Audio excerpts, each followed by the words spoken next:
bienvenidos a esta sede parlamentaria, bienvenidos a esta ciudad de Mérida, bienvenidos a Extremadura.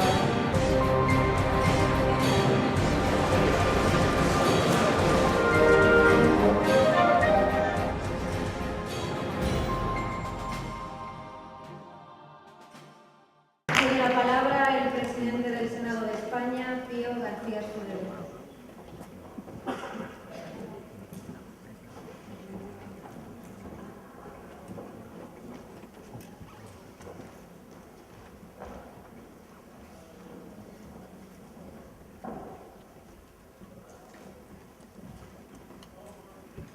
Señor presidente de la Cámara y del Parlamento de Extremadura, señor presidente de la CONREPA del Parlamento Balear, señor alcalde de Mérida y senador, señora vicepresidenta del Gobierno de Extremadura, señores presidentes de las asambleas regionales de España y de Europa, señor delegado del Gobierno, señor secretario general de la CARLE, señores parlamentarios nacionales y regionales, autoridades, señoras y señores, quisiera que mis primeras palabras fueran de agradecimiento por la invitación para asistir como presidente del Senado de España, la Cámara Territorial de nuestro país, a esta sesión inaugural de la reunión plenaria de la Conferencia de las Asambleas Legislativas Regionales de Europa. Un agradecimiento que personalizo en el presidente de este Parlamento de Extremadura y actual presidente de la CARLE, Fernando Manzano, quien nos ha brindado esa cálida acogida que aquí en Extremadura siempre es habitual. Señoras y señores, yo sé que no descubro nada nuevo si afirmo que la política regional constituye uno de los ejes fundamentales del proyecto político de la Unión Europea. No obstante, en estos tiempos difíciles, en los que tanta tendencia parece haber a poner las cosas en cuestión, me parece que no está de más insistir, siquiera brevemente, en algunas ideas esenciales. La Europa hacia la que todos queremos avanzar. Una Europa cada día más eficazmente integrada en lo económico y en lo político. Una Europa fuerte y unida de cara al mundo, que solo puede ser posible mediante una decidida apuesta por las políticas de cohesión orientadas a la reducción de las diferencias económicas, sociales y territoriales entre las regiones que integran la Unión Europea. Porque la política de cohesión es el instrumento necesario para aquello que hoy supone nuestro marco más inmediato de actuación. La Estrategia Europa 2020, en donde se recogen los objetivos de referencia para un modelo de crecimiento inteligente, sostenible e inclusivo.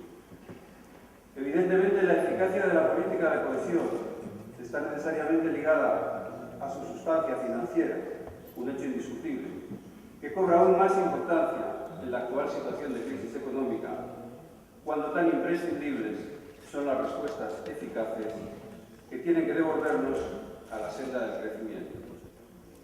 Y en tales circunstancias de dificultad, mantener una dotación suficiente de los fondos de cohesión en el próximo marco financiero plurianual 2014-2020 entraña para el futuro de Europa una importancia absoluta. Y es obvio que en ese gran proyecto de una Europa solidaria y equilibrada, las autoridades regionales y locales deben desempeñar un papel de primer orden.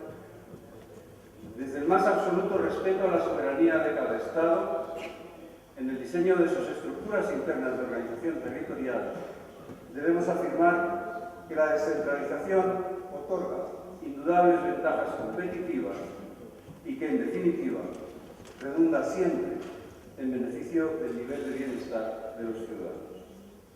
Actualmente España se sitúa en el grupo de los países más descentralizados de Europa, gracias al intenso proceso de despliegue de nuestro modelo autonómico de Estado en el último tercio del siglo.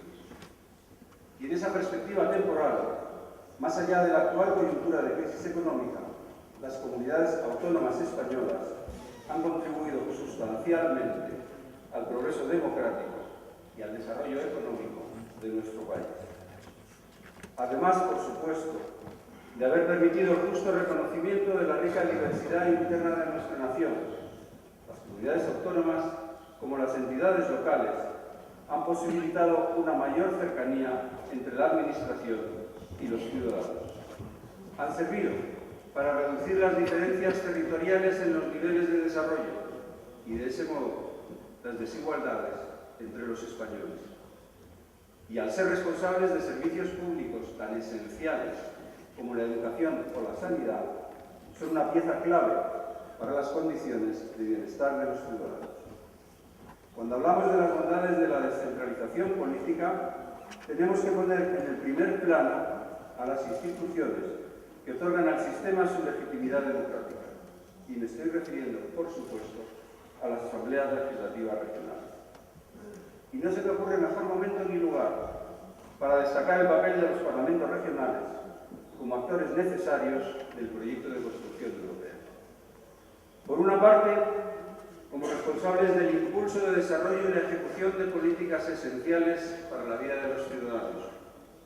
Políticas, además, cuya base está muy frecuentemente definida por el marco normativo europeo. Y por otra, no menos importante, por su necesario protagonismo en cuestiones tan esenciales para el buen gobierno y la calidad democrática, como son la transparencia, la participación ciudadana en la política o el contacto directo con los problemas y demandas de la sociedad a la que representa.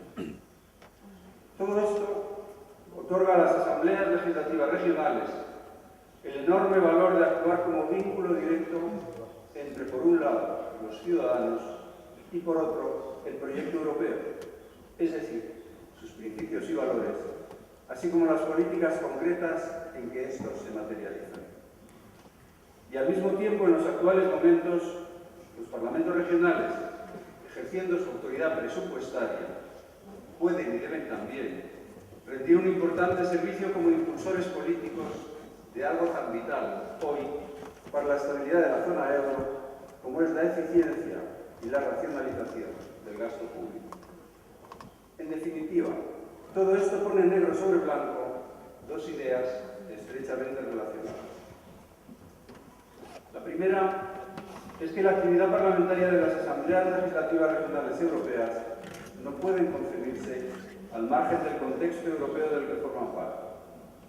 Y la segunda es que, del mismo modo, los procesos legislativos y de toma de decisiones de las instituciones políticas de la Unión Europea tampoco son concebibles, dejando al margen la dimensión territorial. Por eso coincido absolutamente con la asignación de un valor prioritario al impulso de la participación activa de los poderes regionales y locales en la política legislativa de la Unión.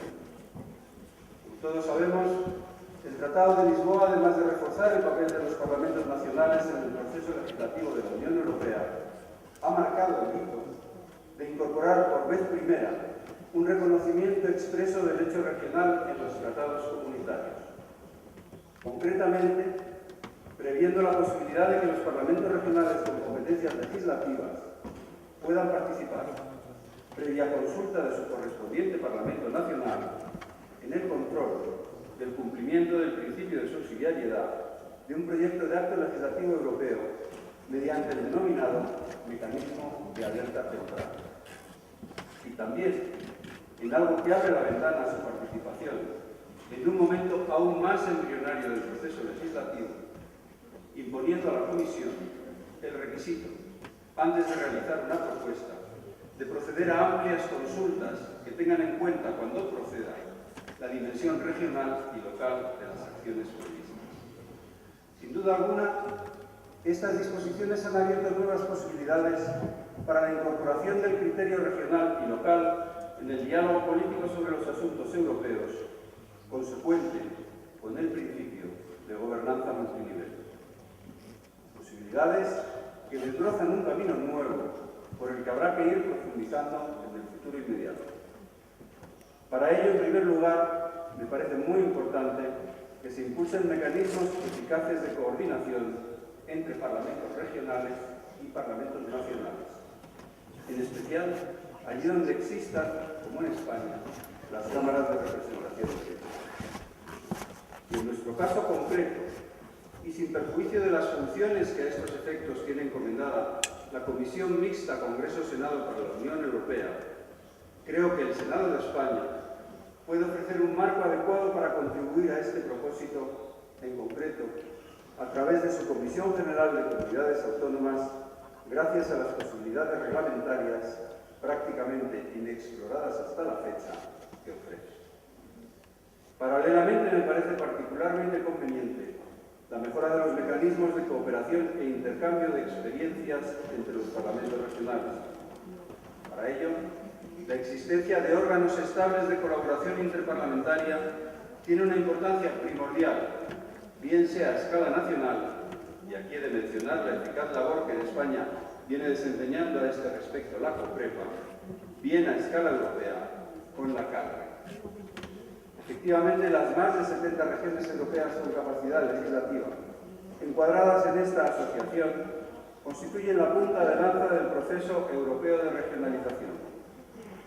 A todas ellas, la CARRE ofrece una plataforma idónea para la cooperación, el intercambio de experiencias o la fijación de posiciones comunes que contribuye a incrementar su peso específico en el proyecto europeo. De ahí su indiscutible valor estratégico. Señoras y señores, no quisiera concluir mis palabras sin hacer una última reflexión sobre la Europa que aspiramos a construir entre todos. Una Europa cimentada sobre un acervo histórico compartido, el de la libertad, la democracia y la consideración de la dignidad humana como bien supremo, que jamás puede supeditarse ni a ideologías ni a territorios. Esos valores que hace 200 años se consagraron en la Constitución Española de Cádiz, del mismo modo que en otros textos constitucionales de muchas naciones europeas y americanas. Y son esos mismos valores los que hoy nos impulsan a trabajar en común por una Europa de los ciudadanos, una Europa inclusiva, abierta al mundo y al futuro. Queremos una Europa integrada, cohesionada, porque la unión nos fortalece para afrontar eficazmente los retos y las oportunidades del mundo globalizado en el que vivimos. Sin embargo, esa unión no está reñida con nuestra diversidad interna, una diversidad que es resultado de siglos de historia y que contribuye decisivamente a enriquecer nuestra común identidad europea. La Europa que queremos no es, pues, una Europa sin regiones, sino sin fronteras. Por eso se equivocan tan gravemente quienes, desde sus obsesiones identitarias, pretenden, reeditando los errores del pasado, no eliminar viejas barreras, sino levantar otras nuevas.